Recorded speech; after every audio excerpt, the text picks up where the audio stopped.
Glenn's here too. You can say hi, Glenn. Hello. Hi, The Glenn. great, the great Glenn Flickinger. The Oh, great. wait. You elevated me to Glenn the the Great. upper Glenn the level. Great. Holy cow. Oh, we I don't know, the big one. well, we got a great program lined up Yes. where you all tonight. So we're gonna let everybody in. Thanks for being here.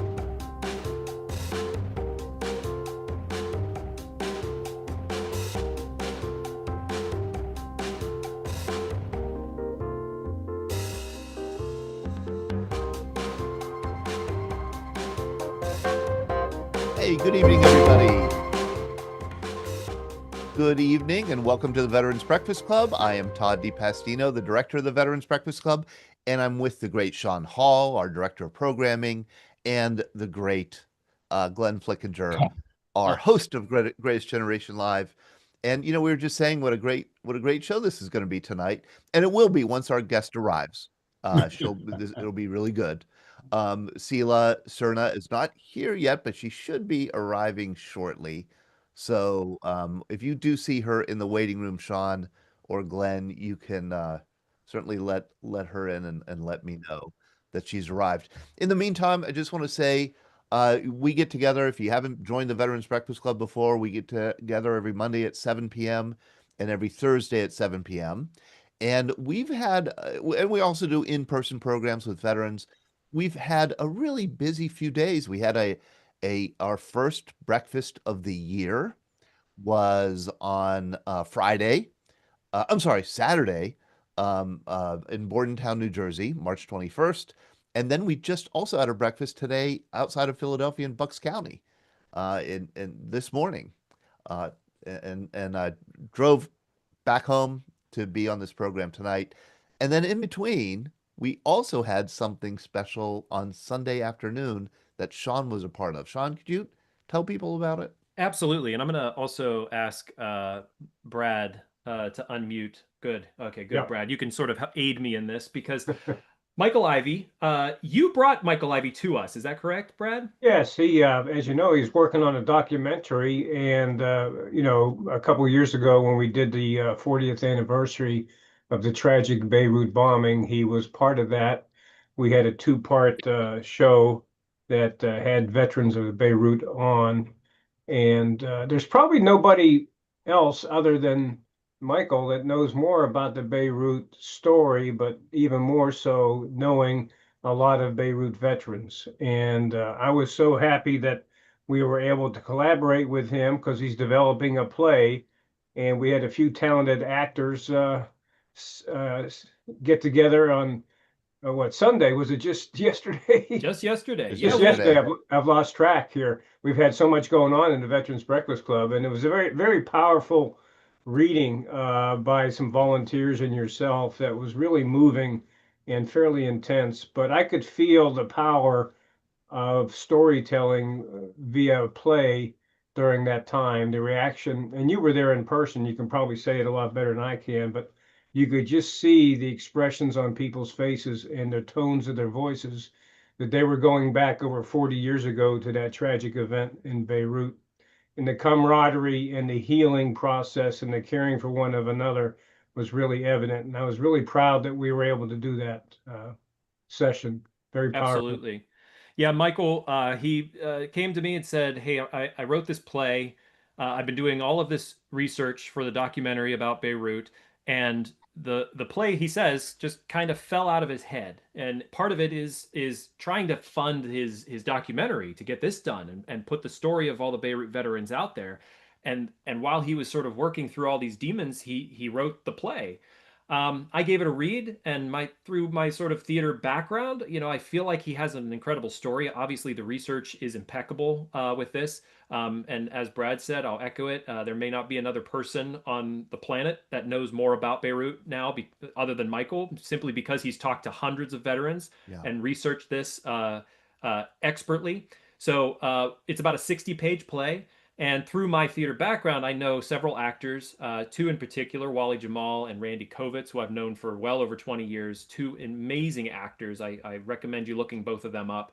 They both said yes, said, sure, I'll do it for free. I'll come in and do a cold read. And if, for those of you who may not know what a cold read is, it basically, I gave them a script and I said, hey, we're going to sit down and just read it. And that's it. There's no rehearsal.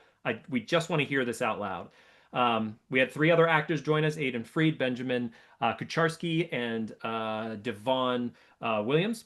And they all lended a very young, awesome voice to the play. They're both, all three of them are roughly 19 to 22 years old, played three incredible parts. And then I sat down and read the stage management directions and just sort of gave everyone an idea.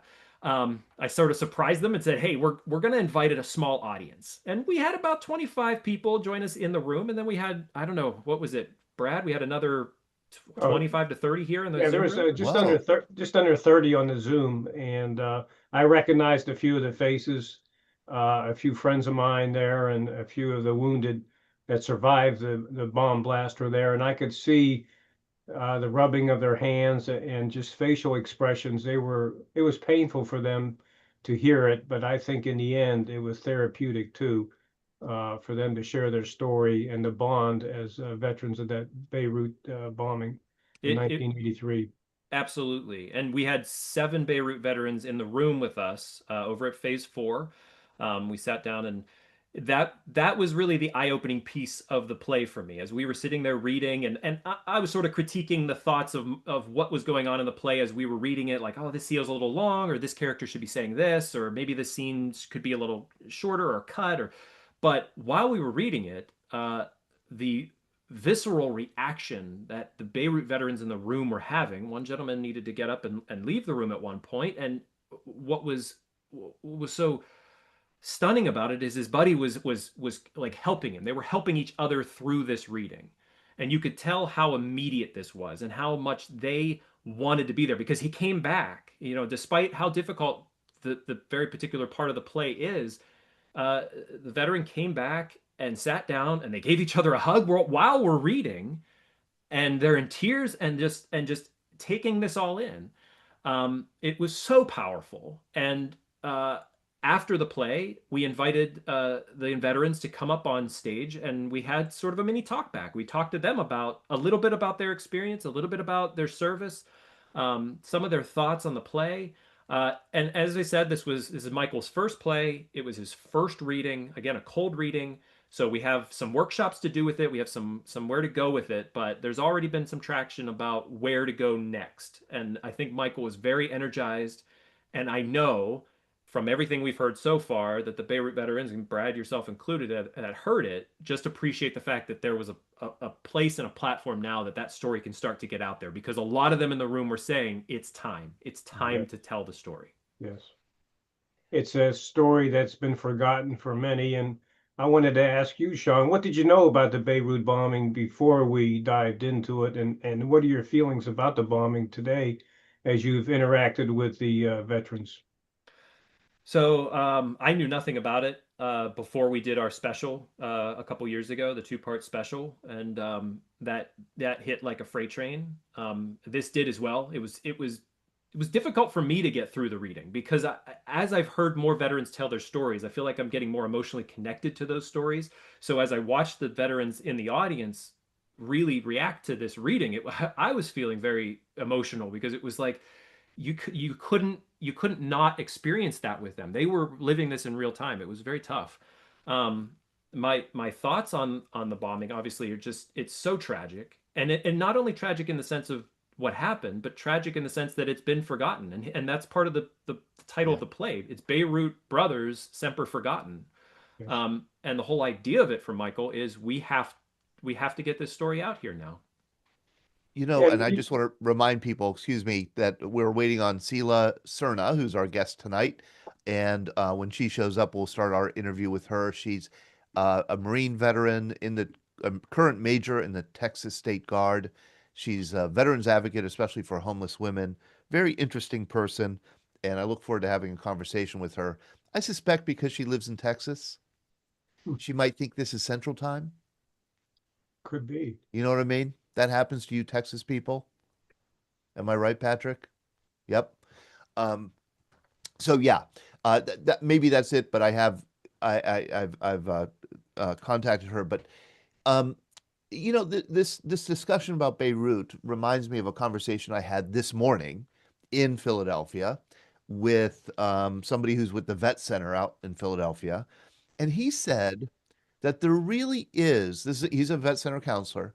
He said there really is something about there's a special added difficulty of experiencing a trauma that traumatic combat that others don't even know happened.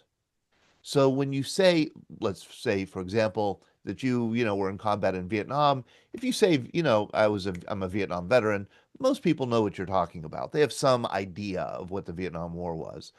But if you say, I was wounded in the invasion of Grenada, they have like, what was that? Or Panama, when was that? Or, the Operation Praying Mantis, what was that? Or the Tanker War, or, there's just there's so many uh, kind of discrete operations like that involved relatively few people compared to the big wars that we're much more familiar with. And I think there is something kind of marginalizing about being part of a historic event that isn't well known. Well, I think also when there's mistakes made and lessons to be learned, sometimes we're just quick to move on from things, Hmm. Todd, Hmm. and there's really not enough time to dwell on it and get it into history books and talk about the lessons learned. And that's what bothered a few of the Beirut veterans was the current events today and the use of a military force. Have we paid attention to all the lessons that were paid in blood over 40 years ago in Beirut? And Right. so it was, again, I applaud the VBC for doing shows on Beirut, doing shows on those lesser military operations that were, in fact, life changing and still life impacting for so many veterans that deal with the trauma of those conflicts to this day. Yeah. And it reminds me that we need to keep putting things like that on our calendar and finding these veterans who served in these situations that we have maybe not a strong memory of, um, like the Beirut bombing that does get forgotten. Well, it's a So, testament to you, Todd. I just want to thank you also because, like you said in the green room, like this is the first time we've tried that. First time we've tried a play reading, and yeah, it's a testament to Sean because this Yes. was all Sean's idea. He planned it, he scheduled it, he recruited the people for it. He worked with Michael to do the reading. I think it's such a wonderful way to get into a veteran story through this reading. So thank you, Sean, for doing it, and I look forward to following up on it. I want to say hi to Sila. That's the first question I have for you. Which is it, Sila or Sila? It's Scylla. I It's am batting 1,000 in mispronouncing names. So Scylla, okay. He does very poorly with Marines. I'll just say that right off the bat. That's not true, Scylla. All right. And then last name Srna. yes. I got that right. Okay, Yep. very good. Scylla, thank you very much for joining us. I gave you a brief introduction before you showed up. I want to let people know that you are Marine, but are also currently serving in the Texas State Guard as a major. And we want to talk about what the Texas State Guard is and how it differs from, say, the National Guard and how the state defense forces figure into our state security, national security. And of course, we also want to talk about your role and your activity as a much beloved advocate, veterans advocate. So, Scylla, thank you and welcome. Yes. Thank you, Todd. And my apologies. I've been on a lot of Zoom calls today for work. And so I just thank you for having me on the program. And my apologies to everybody for being late to my own show here. Well, you're zoomed out. You have two excuses. Number one, you're zoomed out. Number two, you're central time, and that gets confusing too. Yes, and so yes, I was back to back, and that also is what threw me off. Right, right. So thank you for that. So, Scylla, we in these programs, these are informal, casual, very interactive conversations. And I thought I would just start by asking you to tell us a little bit about your background and what inspired you to join the Marine Corps. Well, that's pretty simple. My brother was in the Marine Corps. and I just went through a year of college, kind of ran out of money, and hung around with him and his recruiter, and kind of got sucked in that way. So I don't have a really cool patriotic story, but was definitely raised by grandparents that were very patriotic and served in the World War II, and so that had a lot of influence on me joining the military. But of course, everybody told me not to join the Marine Corps as a woman, Yeah. including my brother. Yeah. Yeah. That probably was, I mean, that was reasonable advice. It was honestly, it was good advice. But not sorry I joined, not sorry I became a Marine. It was the hardest thing I've probably ever done in my life. But yeah, I mean, especially as a female in the 80s, there wasn't a lot of opportunity for women at all. And so you get in, you start doing things, you kind of want to do more, and you realize there's a lot of things you can't do that, that's where the Army, Navy, and Air Force were way ahead of Marines when it comes to opportunity for females. Can you tell us a little bit about that? Like what in the 80s was available to you and what wasn't? What kind of jobs or MOSs were, Yeah. restricted for men, to men? Well, I mean, aviation was pretty new for women. I want to say maybe 10 years at the most, maybe 8 years. A lot of even when I went in late 80s, there were women who joined to be an aircraft mechanic, such as myself, and then quickly just went to administrative because it just wasn't for them. So it when I was in, I think there was maybe one or two women that were actually on the flight line. And then when I went through my A school, there was probably I don't know, 8 or 10 classes going through, and I think there was two women in the whole school. So there just wasn't a lot of us in aviation at that point. And that was the time when women in the Air Force, Navy, Army, they were flying. We weren't allowed to fly yet. You So I weren't think allowed to fly yet in the Marine Corps. no, I think we started being able to go to Pensacola for flight skins, I think 1994, and I got out in 92. And would that have been something you'd be interested in doing, having done it? Yeah, yeah, I was actually working towards that. I was a plane captain on the OV-10, and at that time, if you were, I was training on the flight line to be a turnip mech, and at that time, Okay, if you good. went through that, you could fly back seat if you went and got your flight skins. So at one point, it was a possibility, but like I said, just women didn't go through Pensacola at the time. Okay, are you saying that you were a mechanic on a OV-10? Yes, I was a structural mechanic and a plane captain. That is one funky looking plane. It is. It is. That's it right there. Look at that thing. I Yep. don't know if I've ever seen one, Scylla. Yeah, well, they were in Desert Storm. Our one of our uh planes got shot down, and two of our Marines were POWs during Desert Storm. Whoa. And was this it's a observation or reconnaissance plane?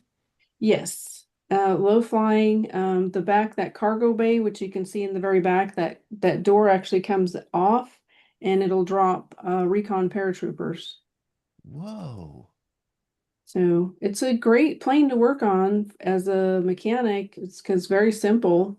It's not, you don't have to take a lot of parts to do avionics or anything like that. So it's a good little plane to work on. And where did you do this work for the Marine Corps? I was stationed at Camp Pendleton, California. Okay, Um, the whole time? well, that's where I was stationed, but I did the Westpac tour twice, and of course we did a lot of stateside short deployments, like to Yuma, 29 Palms, Fallon, stuff like that. What were you doing during Desert Shield, Desert Storm? So that that was another time where women from Camp Pendleton were not allowed to go to Desert Storm. So I know I had just got back from Okinawa and July, I think, and everybody said, we're getting ready for Desert Storm. We're painting our aircraft, Yeah. desert, all the stuff. And they said no women were allowed. So I went back, I said, well, send me back to Okinawa. So And I mean, because the other branches allowed women. they did. And and it's my understanding that East Coast, we had two bases, West Coast and East Coast for OV-10s. We only had Camp Pendleton and New River, and then we had a, a reserve base in Atlanta. But I think there was actually like maybe one or two women that actually went from New River to Desert Storm, but for some reason Camp Pendleton was just not one of those that allowed women to head over there. And when you went on the Westpac, and thank you, Brad Washerbaugh, for educating me that Westpac is Western Pacific, even I was able to figure that out. Um, where did you go exact? What does that mean as a aviation mechanic to go on a Westpac tour? For us, that meant we would basically get what we call the 6-month pump to Okinawa. From Okinawa, Japan, we would deploy to the Philippines, and then we they don't do, I think they only did it maybe 1 or 2 years after me, but we'd have a 1 month exercise in South Korea called Team Spirit. So I did that one once. So yeah, that was really what we did from West Coast. East Coast obviously goes to the other side, but yeah. And how many years did you end up serving in the Marine Corps? I did 4 years active duty, and then I did 2 years in the active reserves. Okay. And what made you decide not to re-up to get out of the Marine Corps? Decided to have kids and have a family. Okay, and that's it. Yeah, Yeah, hear that that was all the it. time. I did try, that's why I was in the active reserves for a couple years, because I did try that, but they did away with my MOS because they decommissioned the OV-10s. And so it was just tough doing a couple of the other MOSs I just wasn't real happy with. And it just got to be very challenging with two little kids. Oh my Two gosh, little boys. absolutely. So Ben Wright, you have a good question here. Yeah, Scylla, I was just curious, when you were in Okinawa, were you at Marine Corps Air Station Futima or somewhere yep, else? yep, I was at Fatima. Okay, thank you. Yeah, I flew in and out of Futima a few times, and as well as a lot through Kadena. Oh yeah, yeah. Were you what, Air Force or Marines Air or Force flying okay? 130s. So you can appreciate that we would go over to Kadena for lunch. Sure. Air Force has the best food. I was just gonna say, I bet, bet it, that Kadena was a lot better than Futima, which I've never heard of. Never heard of Futima. Is it a is it Marine Corps Air Station? Marine Corps Air Station Okay, Fatima. Yep. okay, Yeah, we used to pick up battalion landing teams there and take them to Atsugi, Japan, and they went to Camp Fuji from there. okay. And Scylla, so you got out of the Marine Corps, kind of settled down, had a family. Um, and how much of a break in your service was there before the Marine Corps to when you joined the Texas State Guard? Uh, that would be, oh my gosh, I have to count the years. It's quite a while because I was a stay-at-home mom until I have end up having two more boys. I have four boys. And probably, let's see, 2014, probably about 20 years. Yeah, Oh, wow. almost Yeah. 20 years exactly. Yeah, maybe 19, but yeah. Was it hard for you to, I hear from so many veterans that it's kind of, especially when you join when you're young and then you serve 4 or 6 years in the military and then get out and you're kind of now an adult, a young adult. It's hard to transition to the civilian world and be an adult in the civilian world for the first time. Yeah, I hated it. You hated it. Yeah, I did. I didn't really, I mean, it was just like it's like a 1 minute thing, one day you go your 4 years, 365 days out of the year, and Marine Corps is pretty aggressive with the culture and the lifestyle, and then you go from that to just nothing. And so I had my boys to keep me busy, but I just never wanted to be out. Yeah. And so 20 years later, when I heard about the Texas State Guard, it piqued my interest, because I think it's just something I didn't expect to love and enjoy as much as I did. And just like it never got out of me. They say once a Marine, always a Marine, and a lot of that's true. Especially if you been on active duty for a period of time, it becomes a very big part of you. And what made you choose the Texas State Guard over, say, the National Guard or another branch that you might have had the opportunity to serve in? Age. Okay, so Yeah. Texas State Guard will take you as an older person. Yeah. I mean, Texas State Guard, the max age is, well, they cut you off at 70. Holy mackerel, really? Mhm. Yeah. So I think I joined when I was 46, I think. 47. Yeah, no, I think I was about 46 when I joined. And um yeah, I went through the search and rescue training. I went in as an E4, was promoted to E5, and then I went through OCS. All right, we've got to talk about this. Now, Texas State Guard, it's really something I'm entirely unfamiliar with. It Yeah. is, it's not, it's a state, what used to be called, I guess, a state militia under the control of the governor. Yes, it is. We have our Texas military defense forces, and it's the Texas National Guard or Air National Guard and Army National Guard. And then we have the Texas State Guard, which is really I like to explain it the easiest way is our chain of command goes to the governor. Yes, We're not federally funded. right, We're a volunteer force. right. We do have state active duty for, like emergencies and different disasters that we respond to, like Hurricane Harvey or um, COVID, and just all different anything that comes up that needs our help, which is actually a lot. Which is a lot. So Yeah. it's emergencies like floods or hurricanes. Mhm. You said COVID. I'm imagining maybe like civil unrest or something like We that. did civil unrest. We're at the border. I mean, we've done search and rescue, search and recovery. So a lot, I mean, I think another easy way to think of it is we're kind of a backup to the National Guard, Yeah. right? So sometimes when all their resources are done, they can call on us, or sometimes they just call on us for different because they know we different missions because they know actually we respond a lot faster.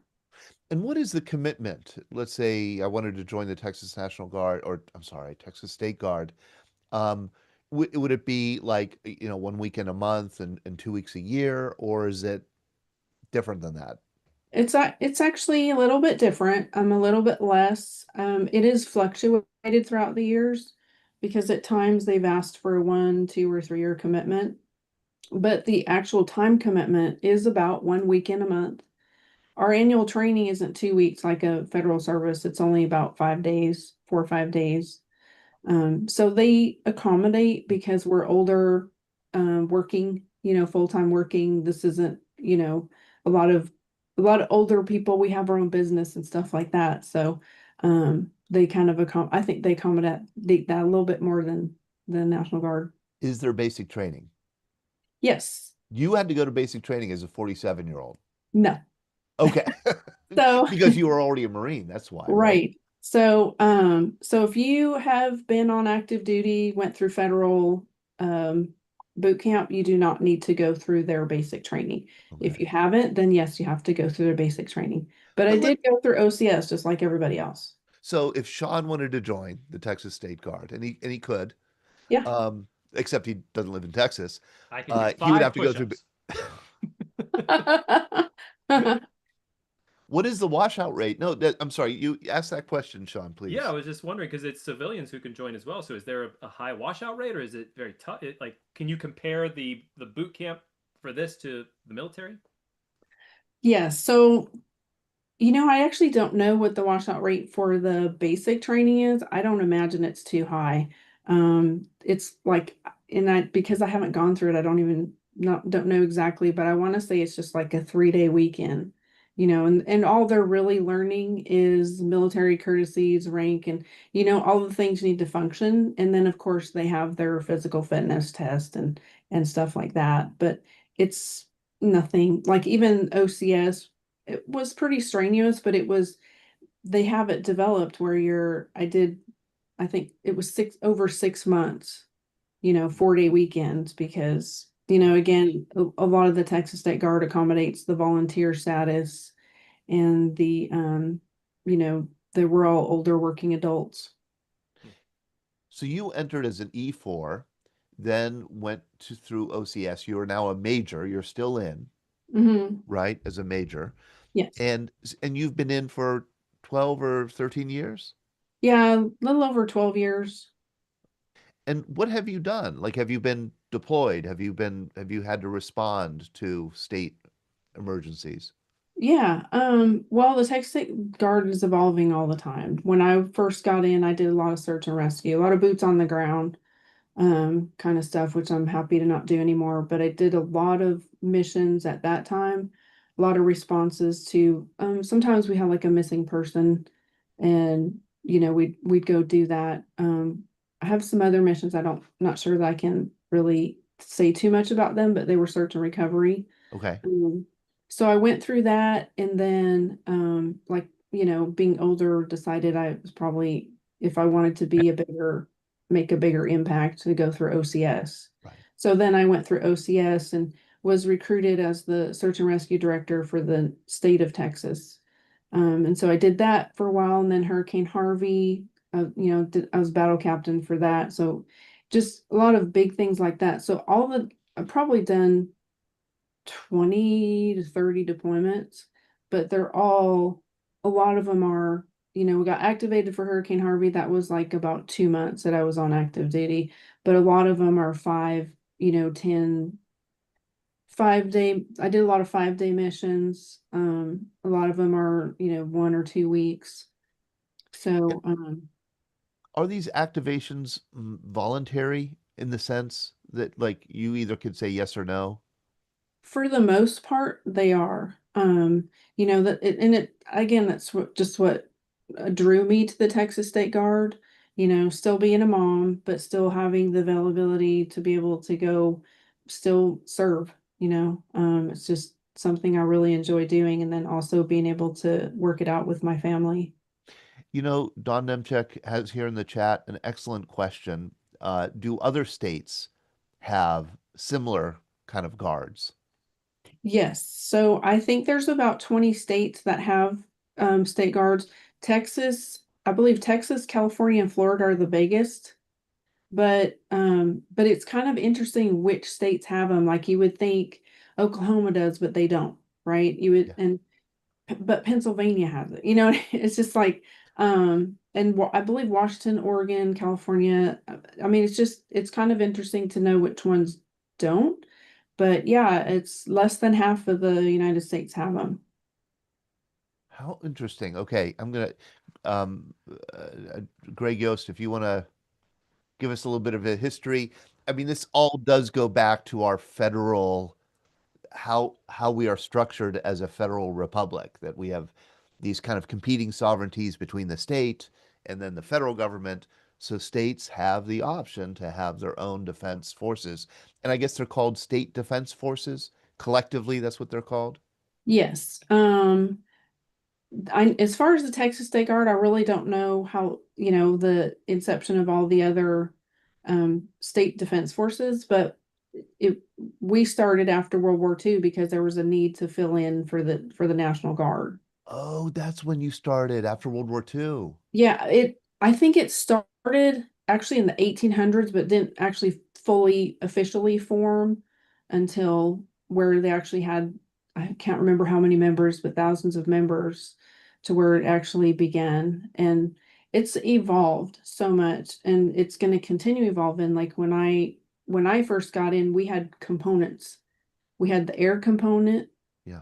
and we had the Army component. We had the Maritime Regiment, which was Marines and sailors, and then we had a medical brigade. So it was like that for several years, and then 2019, I think, or 2020, we switched over, and now we all have Army ranks. We're all basically like the National Guard.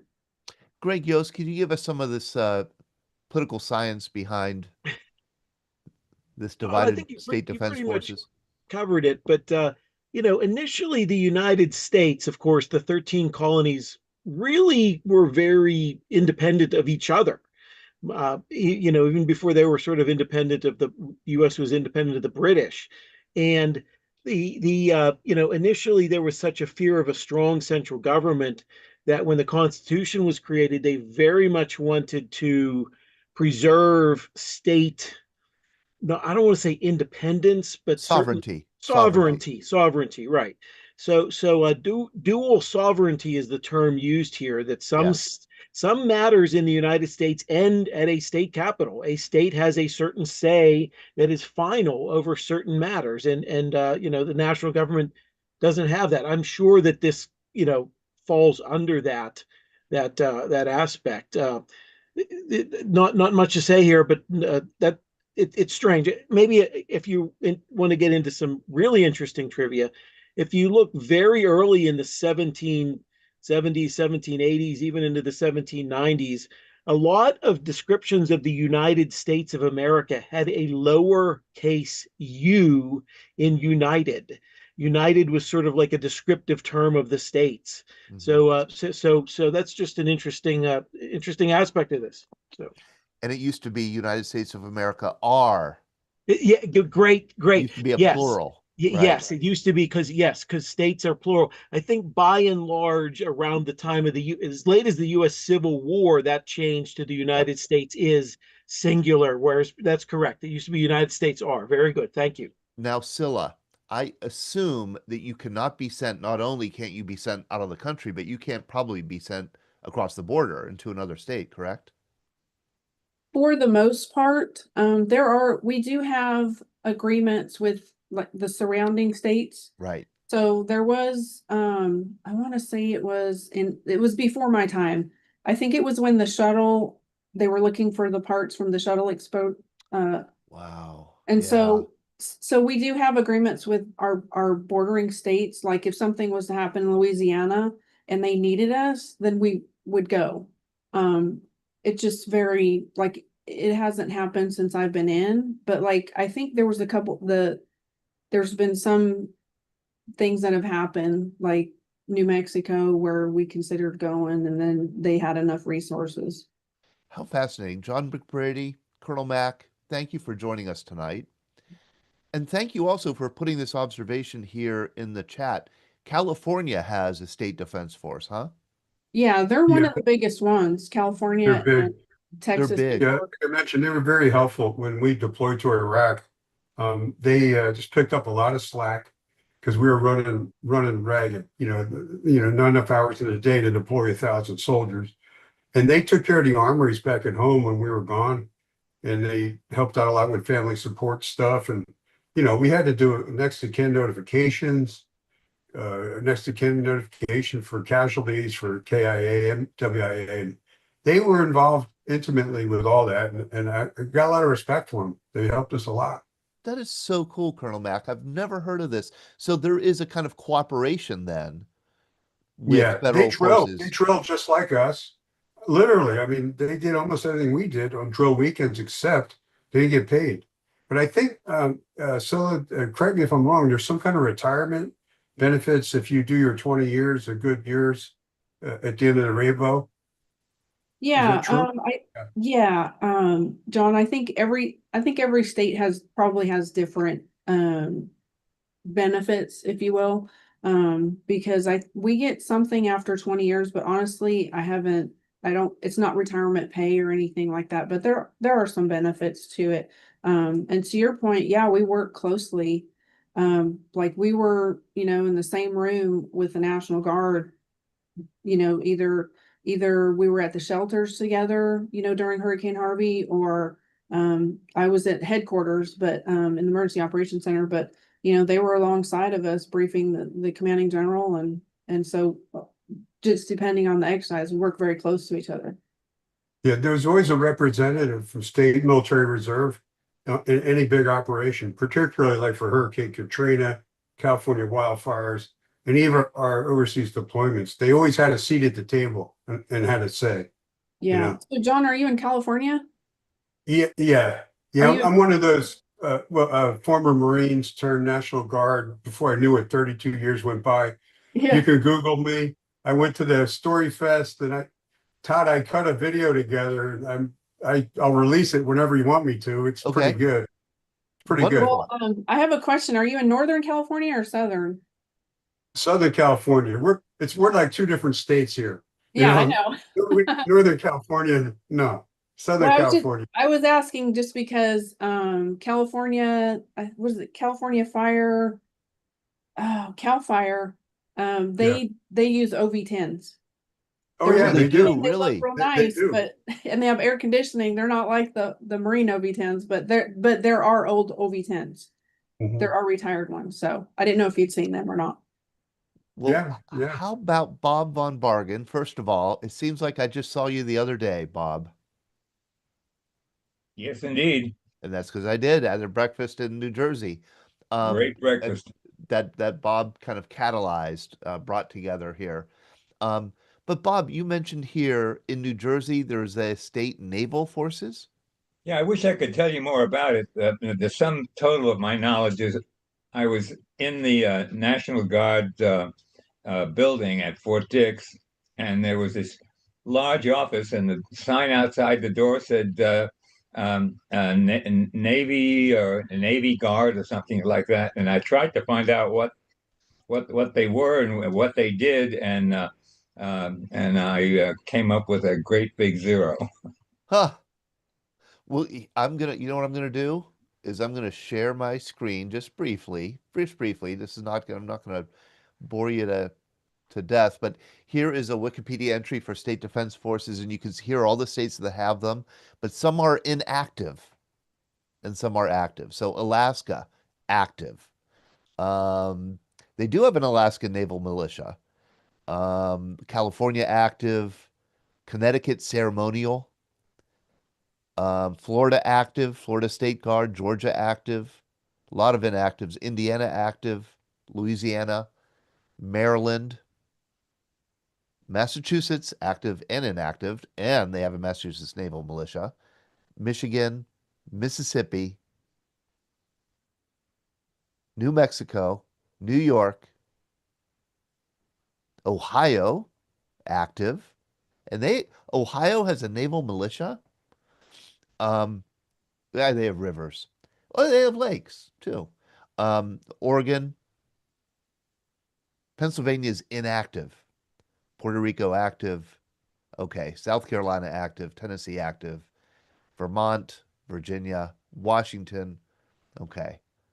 So selective, very selective. This is so interesting. Todd, I believe that General Dutko could give you an answer on that. Okay. Um, and Nancy Smoyer, Alaska. Where's Nancy? Where's Nancy? I think I've lost Nancy. I don't think she had. There she is. Nancy, I'll ask you to unmute.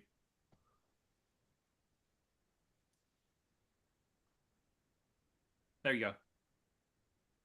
Yes, we have the Alaska State Defense Force, and I have contact with them because they help us with our stand down. And when we had the moving wall, they helped with that as far as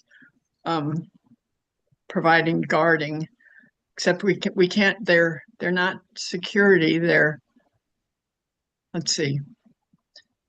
We can't call them security. We call them safety. Okay. So it's not like they're defending Alaska from outside invasion. Well, that's what I'm not sure. I don't Okay. know. Those are the contacts I've had with them, but Here's a good question, Scylla. Yeah, and Brad Washabaugh asked it here. What oath do you take? So we do take an oath to the governor. Okay. When we enlist, we do a semi-formal, depending on the individual, if you want to do that with your family present. But yeah, we take an oath as well. And so much of what we do, our rank structure, time and grade, all the reasons for promotions are very, very tied into the National Guard. Okay. Okay. So it's not an oath to protect and defend the Constitution. You know, Again, I actually don't remember. It's been so long ago. yeah, Um, I want to look it if up though. someone wants to look that up, yeah, I I love should know this. that. Ben Wright, please tell people, and this again, the people watching on YouTube and Facebook, they don't get the benefit of this wonderful chat that we have here. So, Ben, could you please tell people about the Nebraska Navy? Yeah, yeah. Bill Boswell just put another comment in there, but the Nebraska Navy is purely honorary. And so everybody in the Nebraska Navy is an admiral. So it's kind of a way to tip your hat to somebody for doing something. That sounds like the job for me. Admiral DiPastino. Okay, Bill Boswell. Well, I'm an admiral in the Texas Navy for what that's worth. It's like If you're being nice to me, Todd, I could make you one too. so it's like being a Kentucky colonel. It is, except at one point in time, Texas did have a Navy before it became a state. Yes. Texas has. Scylla, are you a native Texan? No, Me, I'm not. No, Bill is not. Where did you grow up, Scylla? I'm from Seattle. You're from Seattle. Okay, very different. Well, in Texas, Great. Texas is really big into Texas history. I think you still, to graduate high school, I think you have to take a Texas history class, don't you? I think. That I don't know. Okay. I didn't grad. I grew up in Seattle. Okay. So, but I do feel like everybody I know here is like really big on Texas history. They know way more than I do. John McVerdy, you were going to say something? Oh, yeah. I'm intimately knowledgeable about what she does because California, it's a big organization and they're with us every step of the way. Their whole structure and organization mirrors the Army National Guard. Right. Even their award system, their rankings, everything mirrors us. So, like if you have a meritorious service medal, federal, well, there's a state meritorious service medal. I mean, it all mirrors it, and everything goes through the governor, through the adjutant general to the governor. And then there's a head state military reserve general. It's usually a 1-star, but it's a general assigned from the governor. So it's not a federally recognized general, but it's a general, and they have their own structure and organization and colonels and captains and sergeant majors. Yeah. Yeah, we have one general that's actually assigned to all three, the TAG, the Texas, and so we get a lot of what we do and the authority from that general, whether we can participate in certain missions and so it's control. They control all three services, all Texas military forces. I don't know how the other states work on as far as that goes. And you cannot be federalized, correct? No, I mean, we get state active duty, but it's not, I don't, to this, at least right now, we can't be federalized. Okay. Yeah. Now here is another, I'm just going to share this, I'm such a nerd with stuff like this. Here is a map of the United States. Every state in green has an active state defense force. Every state in brown has an inactive state defense force. Every state in gray is never was established. And then the blue has ceremonial, just to give you a sense.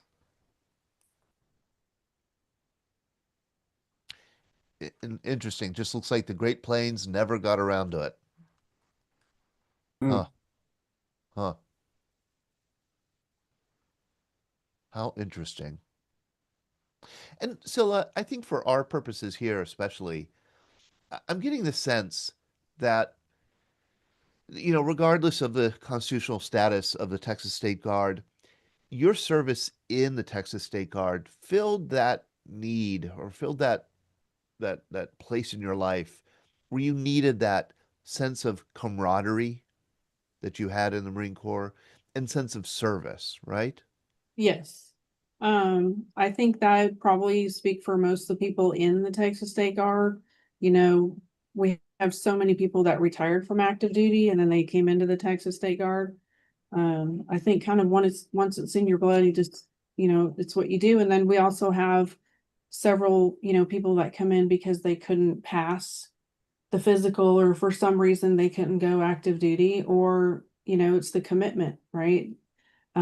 So it's really just such a mixture, and I really appreciate the thing I appreciate about the Texas State Guard is you do have you do have your military structure, but with the such a variety of all the services, you know, all the prior service members and the civilians, it's like we just add another layer of abilities, you know, because you're talking about people that have done a lot of things before they come in.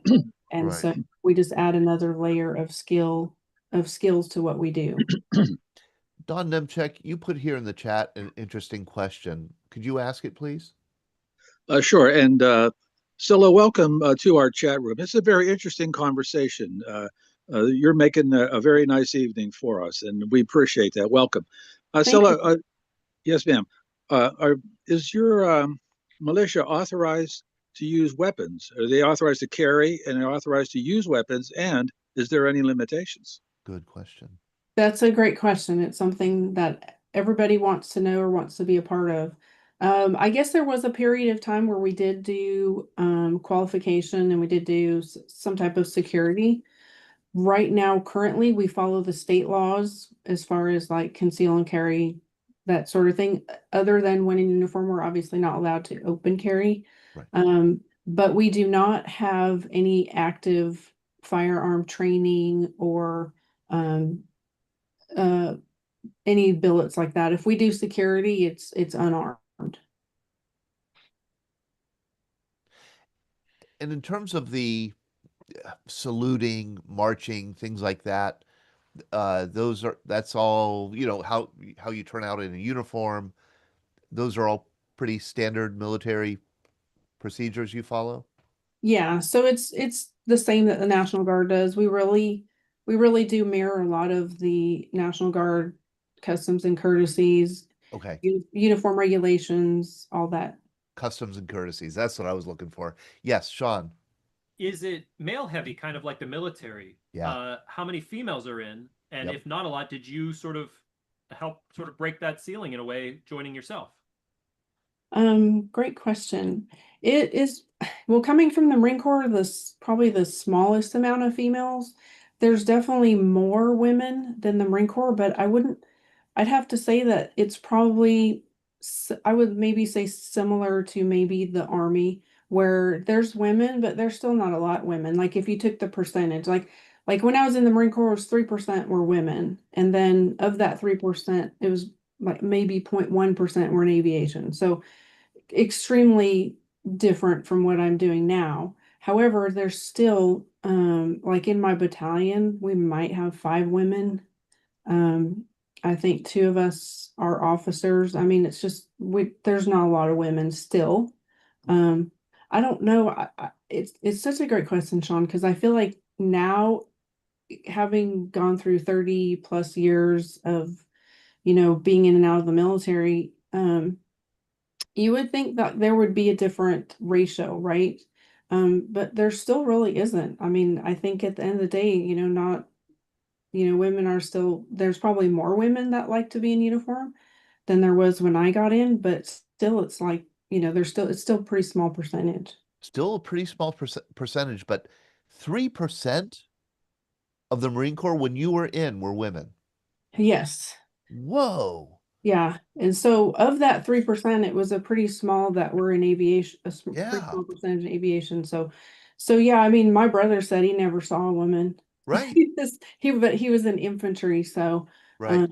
I think he said he saw one woman, and my son was a Marine in infantry, and he said, you know, there just aren't women around, and if there are, you might see one. And so even today, it's just still, I think it might be up to like 7%. but in the Marine Corps, I think it'll probably always remain a pretty small percentage compared to the Yes, other services. compared to the other services. And which branch do you think has the highest percentage of women? I mean, I would guess the Air Force. Yeah, I would guess the Air Force Yeah. too.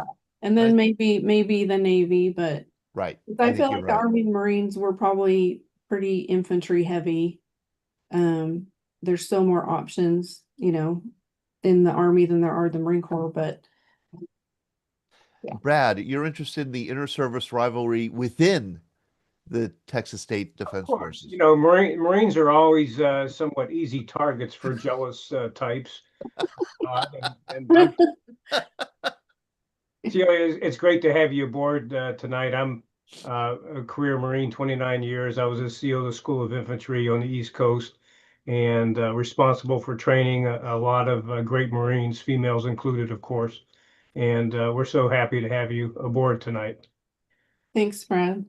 But I do know when you get a bunch of prior service folks together, it's only a matter of time before the various jokes come out, crayons, 6 feet tall if you were in a Coast Guard, et cetera, et cetera.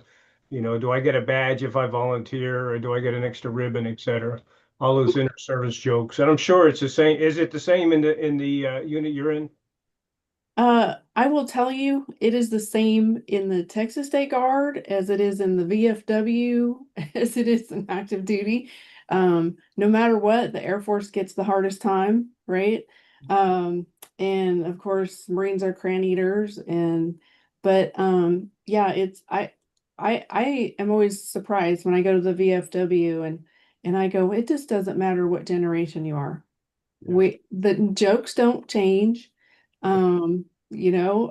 So it's all in good fun, and it just makes you feel like you're at home, and it gives you something to build your camaraderie on. Right. Sean, It's a really great lifelong service, Scylla, that you have, and not only just in the Marine Corps and the Texas State Guard, but you really committed yourself to helping homeless veterans as well. Yes. I have to give credit to my grandparents. My grandfather was in the Army, and when he got out, that was his mission to help, homeless veterans. He opened his own barber shop, and so he always helped people that couldn't maybe afford a haircut. And he reached out, he created his own veteran organization that was very strong in the community. My grandmother was a Rosie Riveter, and she just really impressed on me that volunteering, and she volunteered she was 99 when she passed away, and she volunteered up until about 6 months before she passed away. So that's just always been impressed on me is volunteering for no matter what. So I've always volunteered, and to your, as if you bring that up, being a homeless veteran is something that unfortunately I experienced. But yeah, I always want it, when you experience something like that, you want to give back. Scylla, tell us about that, if you wouldn't mind. Your experience with homelessness, how did it come about? When was it? What was the experience like?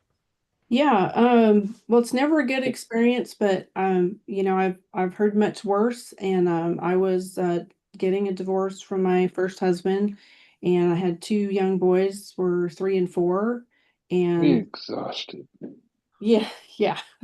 And I was working really paycheck to paycheck, and I had a lot of difficulty keeping regular daycare for my boys, and it really took one moment. I kept losing my babysitters. I lost my babysitter on a Friday.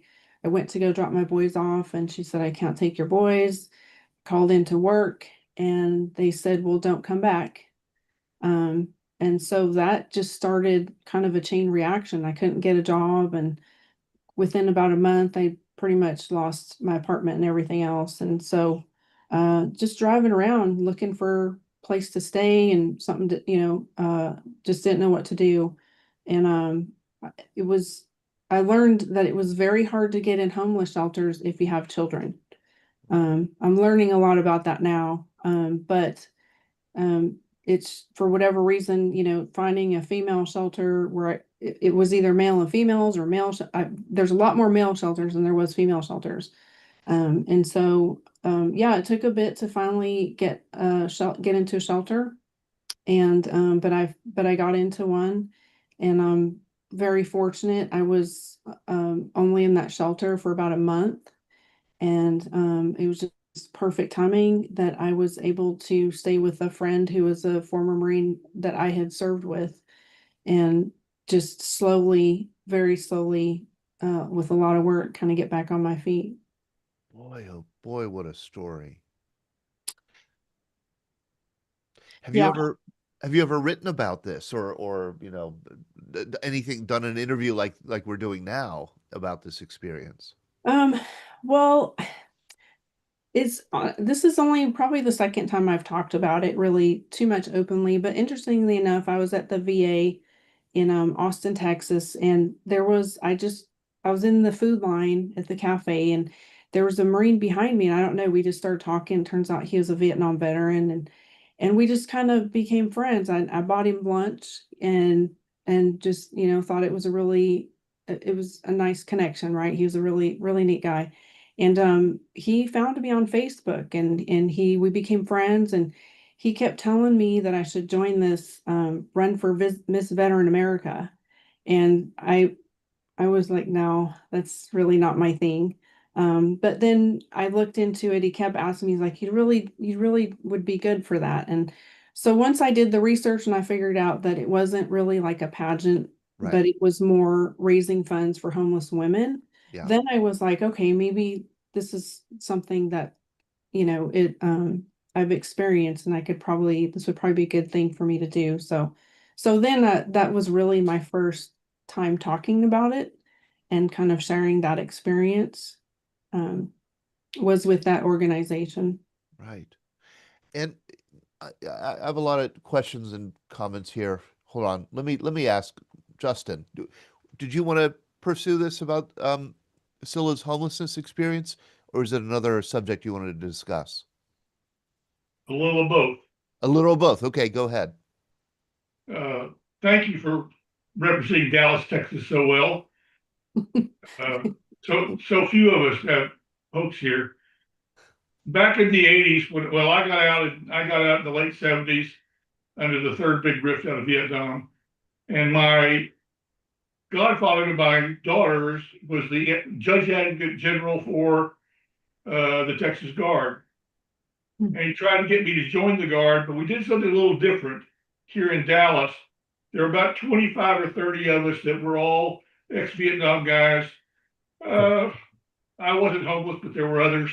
And we set up a thing, and it was for the women we found homeless through Marriott and Hilton, two different hotels. They gave us a list of the unoccupied rooms they might have for up to a week. And we moved in over the course of 3.5 years, 200 women and children into those rooms for that week for free. Wow. It worked really well for quite a while, mostly because the managers of those two properties were also ex-Vietnam people. And I would not want to go through the experience, but I've been there, done that for people. I've helped babysit 40 kids in one night. Oh my. And that's fun when you're trying to do everything from 3 years old to 12. Yeah, right. Wow. So I made the 12-year-olds read the books to the 3-year-olds, and everybody got along. My other question is, John tried to get me into the Guard. He didn't. I was doing other things at the time, but how many officers coming out of the service come in, and do they come in as officers? I actually wouldn't know. Thank you though for that. And that sounds like you just really did a good thing for people. And a lot of women aren't, I could go on and on about women, homeless women in general, but especially homeless female veterans, just because a lot of women like myself didn't really know the VA when we got out. So we didn't even know there was like VA resources for homeless women. So I think what you did is just wonderful. But yes, but as far as like coming in as officers, yes, if you go out as an officer, I've only known one person, he was a major actually, but he didn't want to be an officer when he came in. He said, I was done with that. I don't want the responsibility. I want to be enlisted. I want to be boots on the ground. You know, he never got to do that. So, but I would say like most of the time, you know, and it just depends on the MOS. But if you get out as a lieutenant, you're going to go in as a lieutenant. Unless you've advanced your degree or, you know, some other area. I know JAG is different. The medical field and JAG is different. So it really, I know there's a lot of different ways that you can come in the Texas State Guard. I myself just had one option. So I came in and I was happy to serve. I didn't really care about my rank at the time. But yeah, in general, everybody comes in. And again, you know, the higher ranks are also different as well. My big thing was I was a helicopter pilot and I wanted to fly helicopters and you didn't have helicopters.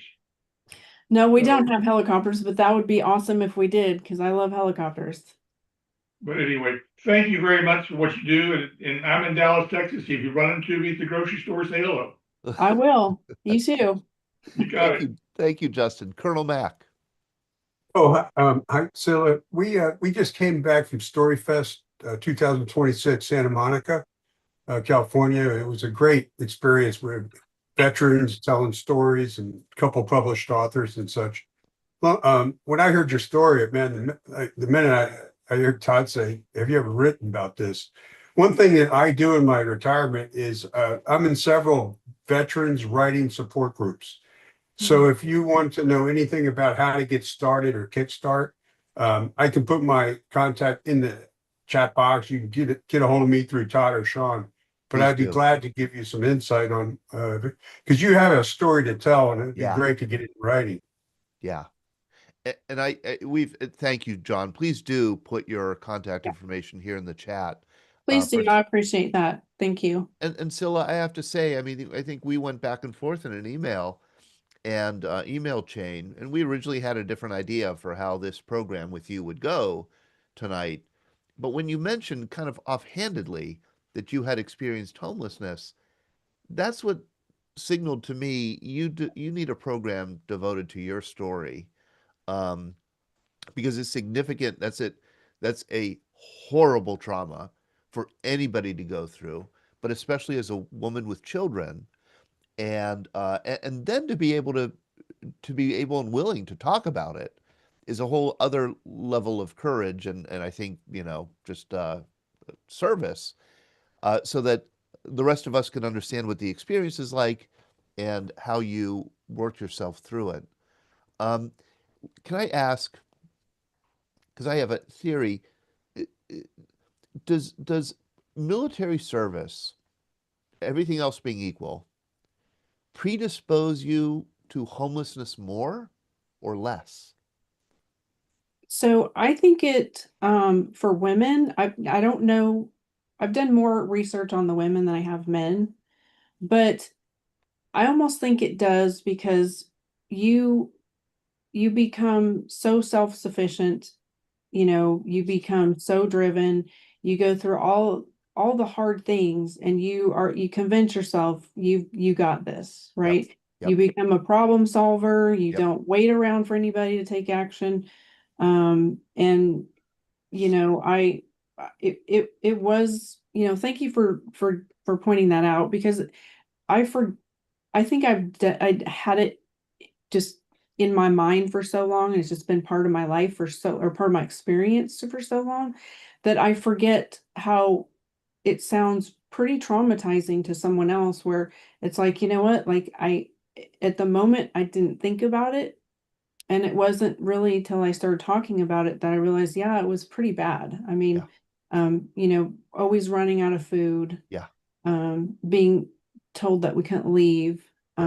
Just a lot of the things that go on in homeless shelters that people probably don't know. I was recently contacted by someone in my community to join a board because they want to open a women's homeless shelter.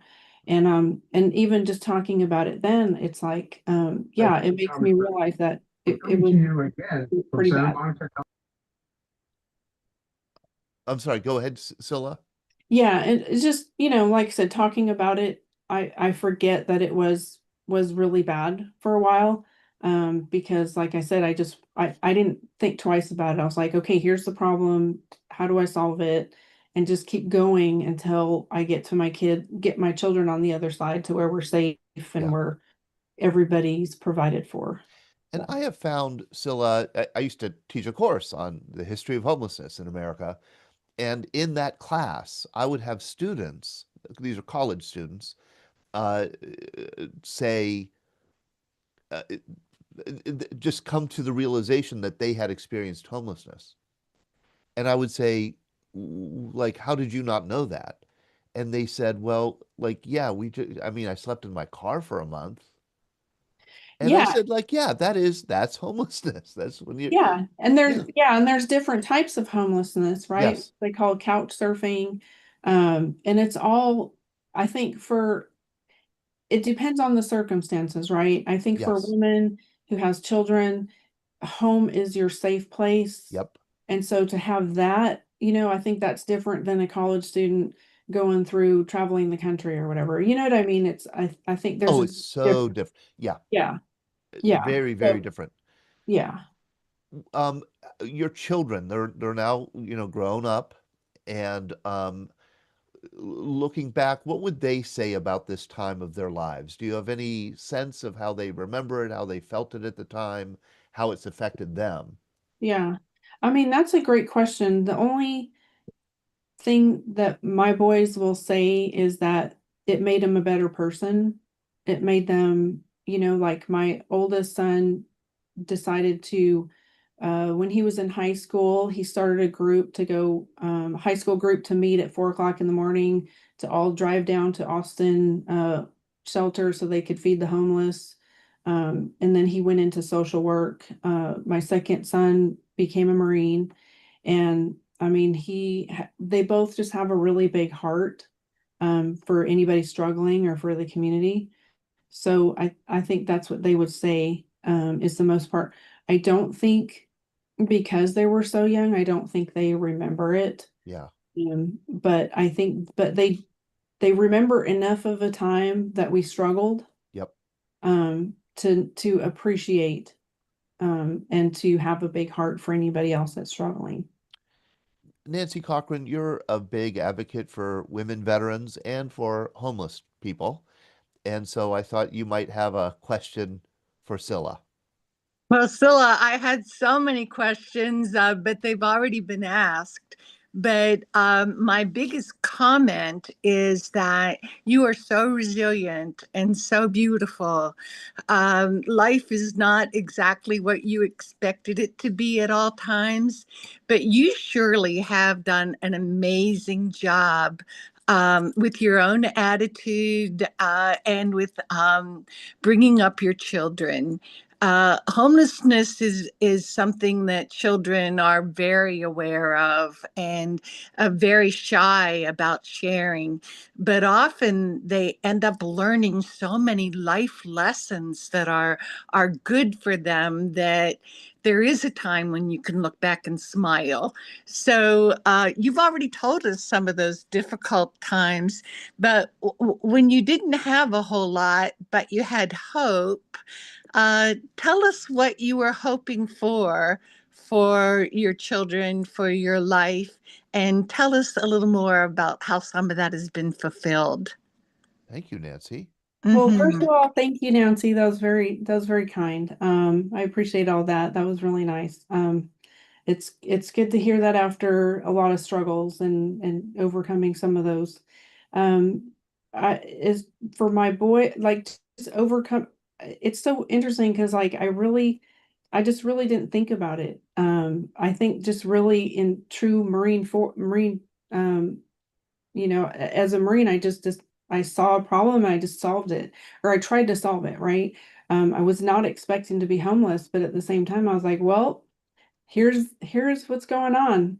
And I think a lot of that was self-protection, right? Because I really didn't think about it until I ran for Miss Veteran America, and I got to thinking, well, geez, because then I started talking about it, Yeah. and I was like, yeah, I guess that was really bad, Because you also know as a parent, you can't, you try to protect your kids from a lot, right? So you pretend that everything's fine, right? Because you think that, well, if you pretend everything's fine, they're not going to notice it's as bad as it is, right? And I'm sure I couldn't protect them from everything, but at the same time, you just jump into action and try to become a problem solver.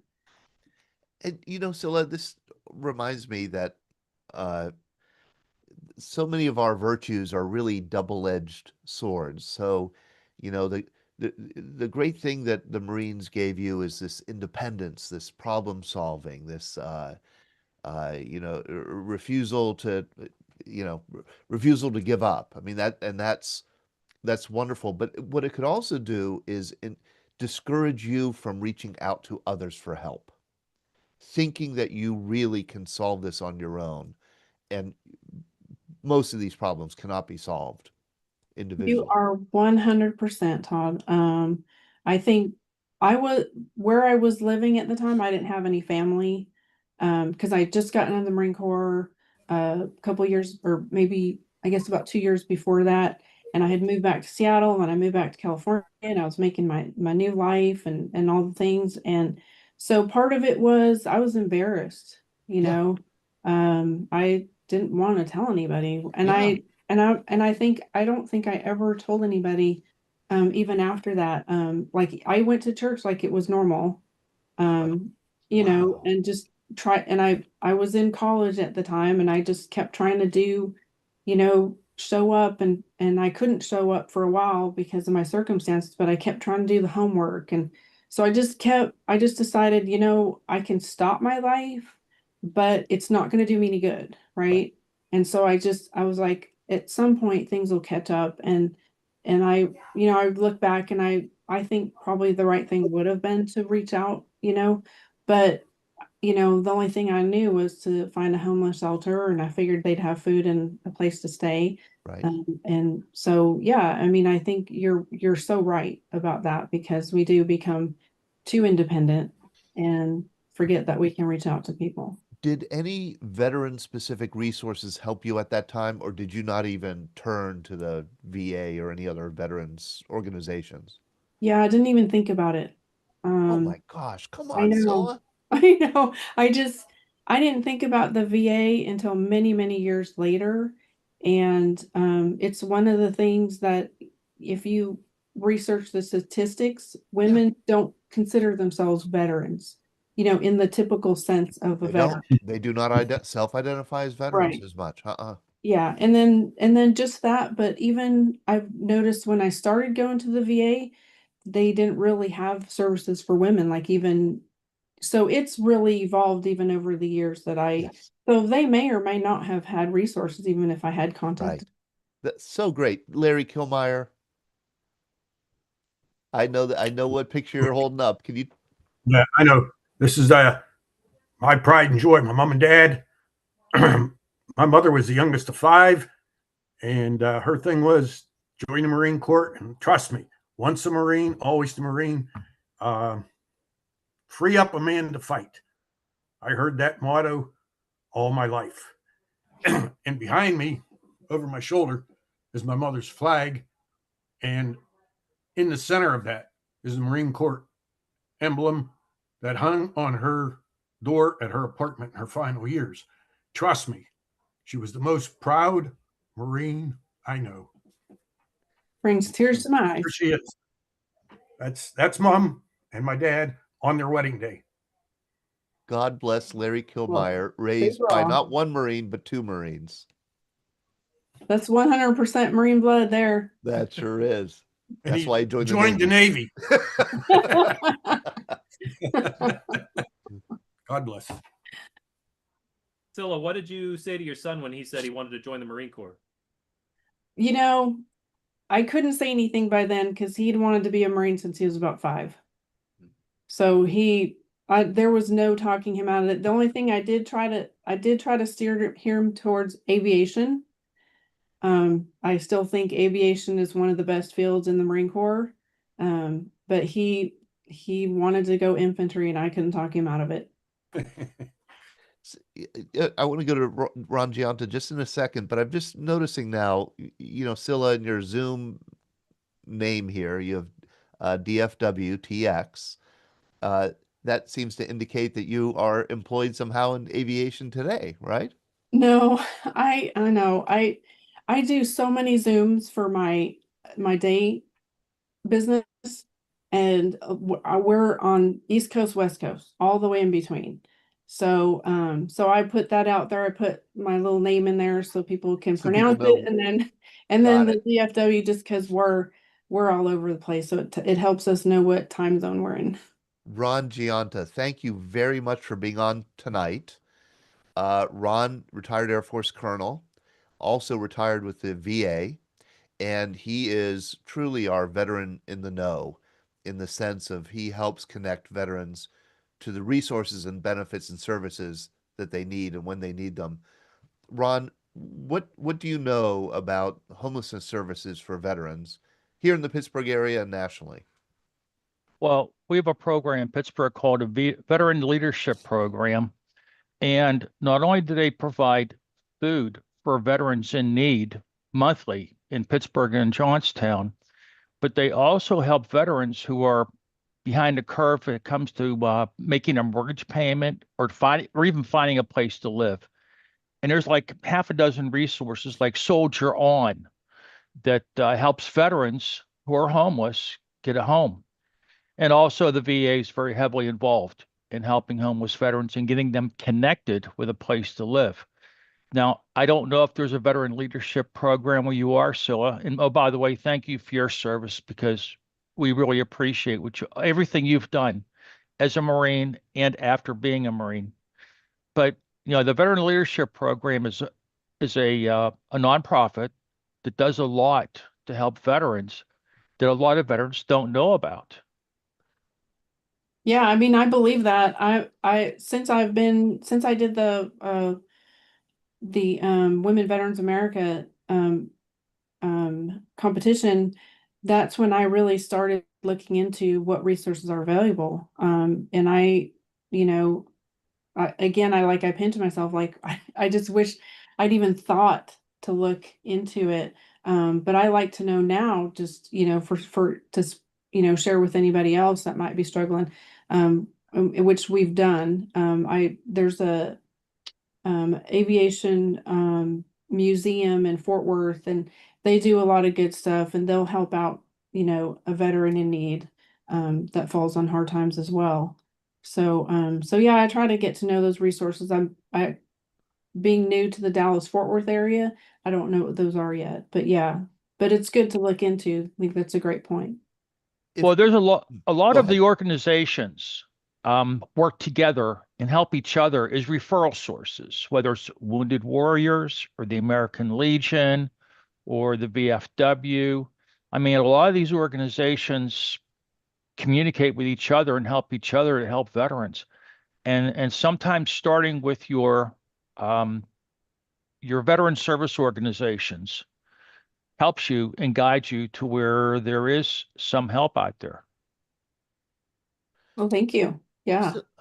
Scylla, if people here on this call know of or would like to know of a woman veteran or any veteran who's experiencing homelessness or housing insecure, or if they're simply interested in helping, how would you suggest the best way to help is?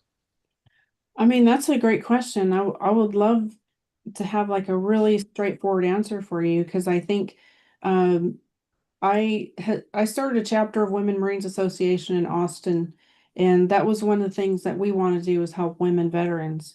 And it was hard just to find women veterans. Now it's getting easier on social media, but I think the best way to do that is get involved with your local VFW, or other veteran organizations, and then get to know your community and outreach, because it's hard to know each individual and how to help, because I think social media is such a wide net, Yeah. right? That you kind of also need to be careful who you're helping. Yes. So I think it's better to kind of approach it from a local local, start with your local agencies or veteran organizations. Scylla, I got a sense of how your status in the veterans community when we posted that we were having this program tonight on our, like we do with every program, on social media. And usually, people give a thumbs up or, they'll like it. But in your case, people chimed in and say like, "Way to go, Scylla! I'm so glad you're sharing your story. Like, I want to, I'll be watching." Or I got the sense of a very vibrant, supportive veteran community that you're a part of. Yeah, I mean, I'm fortunate that I've been able to share some of it on social media, and I do bring my unit together. I'm part of bringing my unit together every year to 2 years for a reunion. So they kind of know that, I'm the glue, right, that tries to keep everybody together.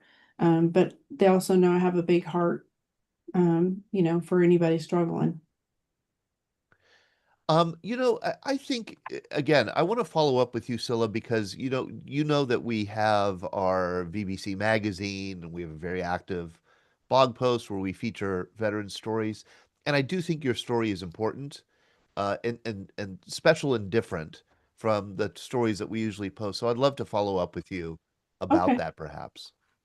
Well, thank you. Everybody's been wonderful. Sha- I appreciate all the questions and interactions. Sean? But the question on everybody's mind is, did you win this competition? Yeah, what the heck? Did you win? No, I did. I was the final runner-up, I guess, the top 10. Um, but no, I didn't win. It was rigged. Was there anything that you learned from that experience? Yes, I learned a lot from the other, like that was the first time I've been around a lot of female veterans. I've been around a lot of female Marines, but I got to know all the services, right? Because we were from all branches of the military. So that was actually a great experience for me, just getting to know the other women. And then I learned a lot about women homelessness that I didn't know before.